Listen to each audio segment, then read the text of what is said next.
It's probably an ill-advised post, but we're going to do it anyways.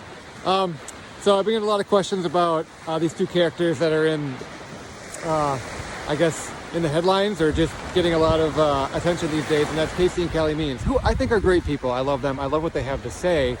And I think it's great that they're getting all this attention because it's bringing a lot of awareness to a very, fundamental issue that's going on with our health issues in the U.S. right now and in the modern world. And again, all of that is really, really great. But my only thing is, they're kind of late to the game. I mean, I've been saying this for well over 10 years, probably close to 15 years now. Everything I've been saying, I've been talking about that with my patients for a very, very long time now. And that's not because I'm anything special. That's just how I was taught in school. And I've been reading books about that for decades now. So this has been in the conversation. This has been brought up long time ago. It's getting a lot of attention right now. And that's really, really great. And I like that. But sometimes it's a little triggering. I see billboards now for Aurora Health, and they've got meditation apps. A health center's got a meditation app, which is great, but for how long were these guys literally criticizing people like me, calling us woo-woo and crazy for recommending meditation for health?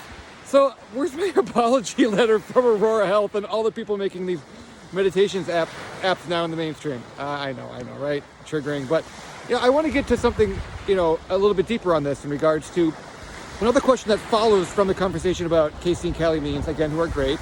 But, this idea of tracking your glucose on a regular basis, constant glucose monitors, and, heavy lab testing, all that kind of stuff.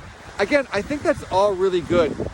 And I think it can serve a purpose to help people understand what's going on with their body. But honestly, I'm more interested in teaching my patients how to tune into their bodies and become self-aware of what's going on rather than being kind of dependent on an external resource for that. I think we're already too dependent on external resources in regards to our health. So, I can see using tools like that as something to teach people to track how they're feeling. But again, I'm really more interested in teaching techniques to help people self-assess and understand and feel and use their intuition to truly understand what is going on and whether they're in balance and whether they're not in balance, and maybe the directions they go to help them get more in balance with their health. And again, you could use something like a constant glucose monitor to start cueing people in to, associating stuff with how they're feeling, and the same thing with lab tests. And it's sometimes good for people to see and know. But I think you actually have to be kind of discerning with that, like anything else in holistic medicine, and you have to assess who that's going to be good for and who it's not.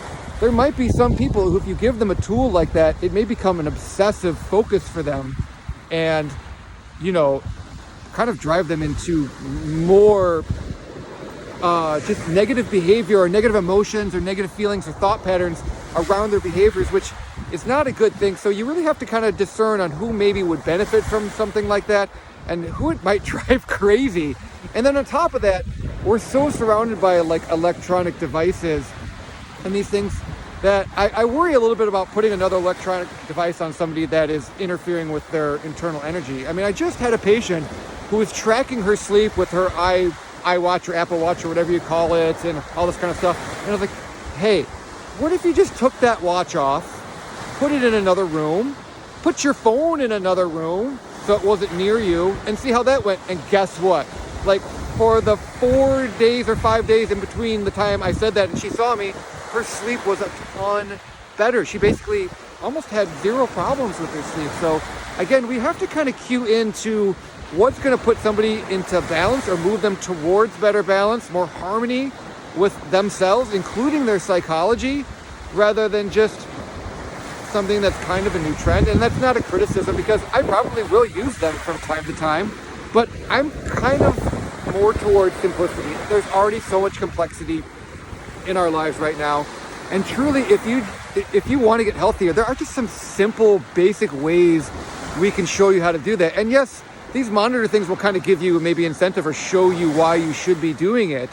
But again, there's enough complexity. If we can give you simple ways, basic ways, just to understand what's going to get you happier, healthier, feeling better, then I'm going to leverage those first and try that first, because it's going to save you money. It's going to save you thinking.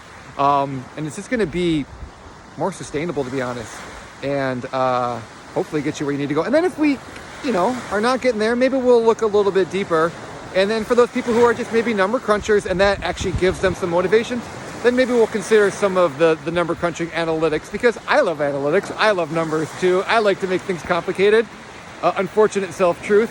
But I found that simple is always better. So those are my thoughts on what's going on in that whole arena. And there you go.